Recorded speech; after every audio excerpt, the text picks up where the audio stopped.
Sandi-sandi, tapi dipotong karena di awal itu nggak boleh tahu kalau misalnya lah diceritain sama gue. Jadi ada ya udah gitu lah pokoknya. Jadi ada beberapa yang nggak masukin karena memang di awal gue lebih baik katanya jangan pakai sandi-sandi aja supaya tidak ketahuan lah. Tapi ini peran lo sendiri kan biasanya lo yang romantis gitu, yang bucin gitu. Ketika lo menjadi seorang polisi, tantangan lo sendiri apa sih? Ada sedikit adaptasinya gimana?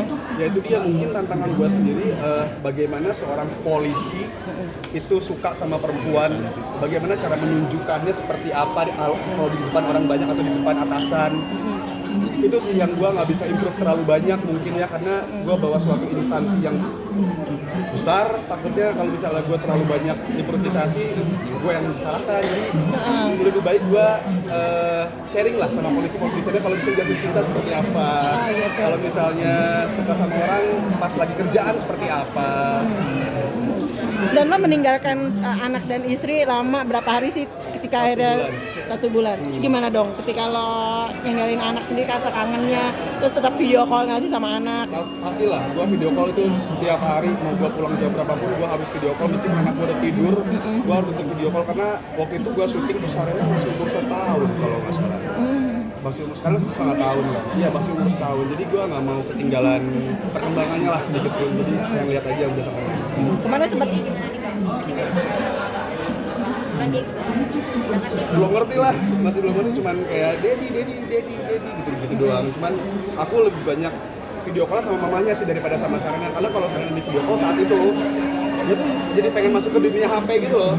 Dia pengen masuk gitu, jadi kayak jadi pengen masuk gitu, karena dia masih belum ngerti kan ini apa gitu.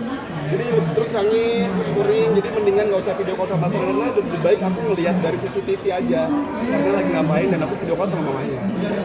Mamanya sendiri, lo tuh dianjurkan lebih dalam arti gini, lo sepertinya lebih banyak di karakter sebagai peran gitu. Kalau Sibat kan penyanyi gitu. Dua di rumah tangga dengan 2 jalur ini sendiri lo seperti apa sih dengan Sibat mengimbanginya? Ya, sama-sama ngerti aja satu sama lain. Jadi nyanyi, aku acting, dia juga mengerti, suaminya aktor, jadi dia juga tidak membatasi apa yang harus gue lakukan selama itu masih dalam tarafnya, masih dalam jalurnya, itu semua aman-aman aja. Ketika kalau lo pergi jauh kayak syuting di NTT gini, bucin gak sih? Lama gitu ninggalin Sibat? Nanti orangnya datang, nanti tanya sendiri ya. Oh gitu ya? Lebih bucinan lu ke istri sendiri apa Sebaliknya? lu sih aslinya kalau jujur? Kalau jujur mungkin sekarang lebih gua bucin ke anak gue kayaknya. Dan iya, daripada ke Siti kayaknya lebih ke anak gue. Kayak gua pulang itu pasti gua harus nyapa anak gue dulu kalau anak gue di depan mata, karena kalau enggak karena marah, dia udah bisa ngerti, udah bisa cemburu. Jadi kalau misalnya gue pulang ada Sarena, gue harus peluk Sarena dulu baru peluk istrinya.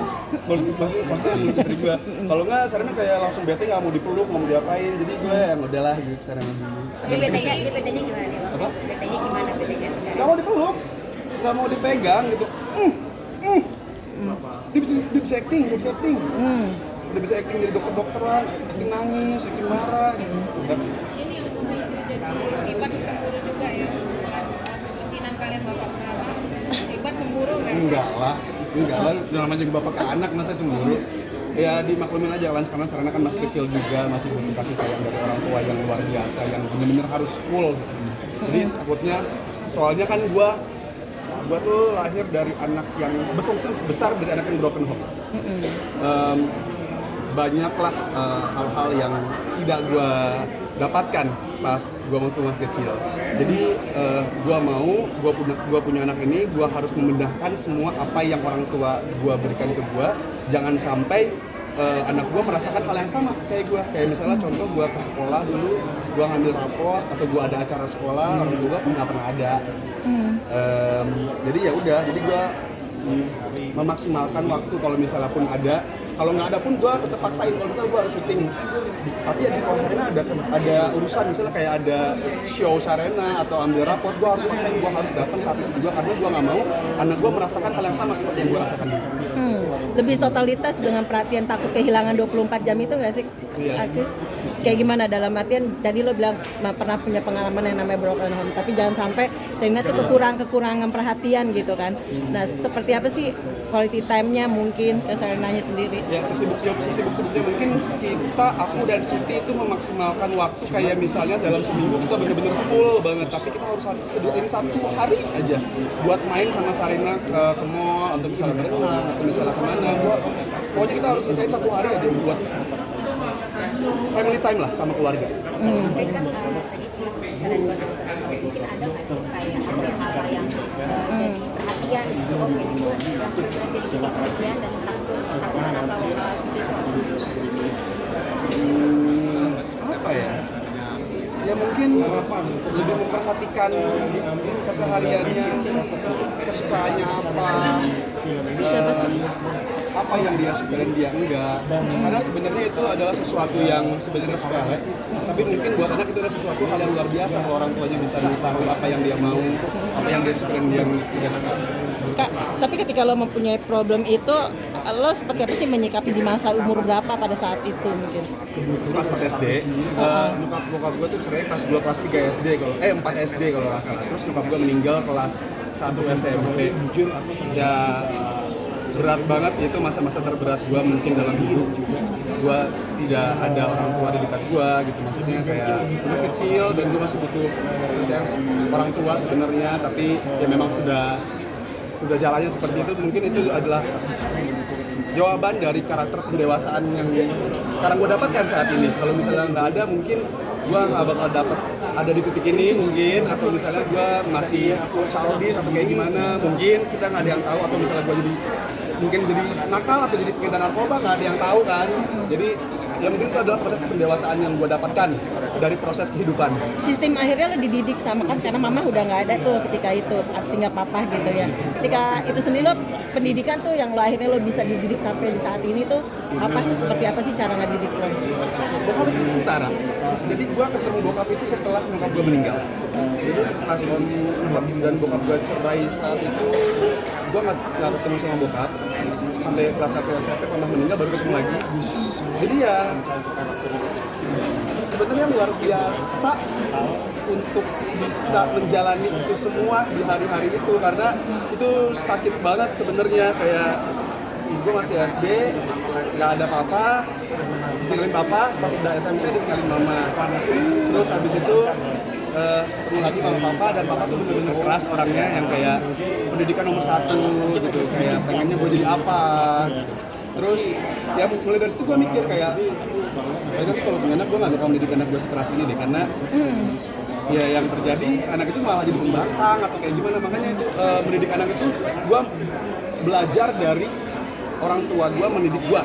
Jadi gue tidak mau anak gue merasakan apa yang gue rasakan, makanya gue harus bisa merubahnya. Nah, berarti lo dewasa dengan sendirinya ya untuk semua proses itu.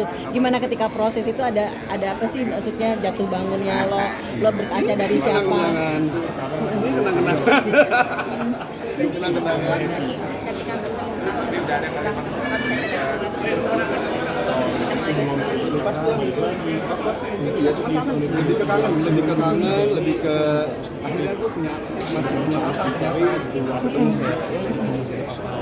ada contoh kerasnya nggak sih didikan sokap yang kerasa banget sekarang selain didikan kita?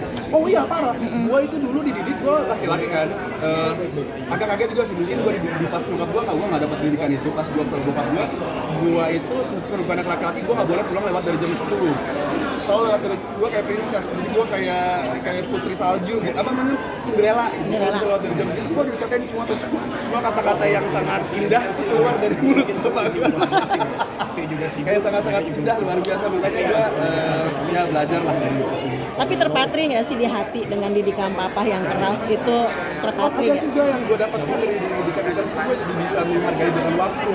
Gue jadi tahu apa yang mana yang salah dan yang benar, meskipun cara itu berbeda, mungkin bukan seperti yang gue mau, tapi ada didikan yang bisa kena juga. Kayak gitu, tapi kan nggak semua artis tuh mau membuka. Gue pernah punya pengalaman broken home seperti itu. Ketika akhirnya lo membuka ini, apakah ini juga menjadi suatu motivasi semua orang juga bisa dengan kuat gitu? Broken home itu bukan suatu aib sih menurut gue. Bagaimana dengan kamu? Bagaimana kamu aja sekarang saat ini? Apakah kamu bisa melewati itu semua apa enggak? Kalau misalnya bisa melewati itu semua ya ini gue pelajaran juga buat teman-teman semua. Kalau misalnya kalian di itu bukan apa namanya? Bukan kiamat gitu. Kalian kalau berjuang itu bukan kalian malu, tapi kalian tunjukin bagaimana kalian bisa menyikapi sebagai anak perempuan bisa menjadi sukses sekarang.